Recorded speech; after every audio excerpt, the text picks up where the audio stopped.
уюштуруучу ушу ректор Айдар Токтогулович сиздерге уюштуруучу тараптарга ийгиликтерди каалайбыз. Биз дагы өзүбүздүн жакан белебизди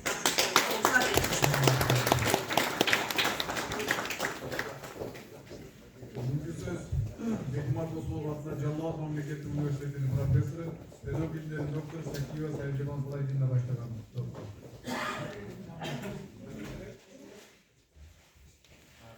Саламатсыздарбы?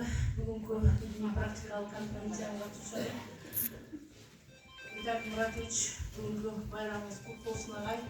Биздин жетекчилик шартка байланыштуу келе албай калды. Биз Жалал Абад мамлекеттик университетинин ректору Кеңешбек Жообекович, анан биздин ушул окуу иштери боюнча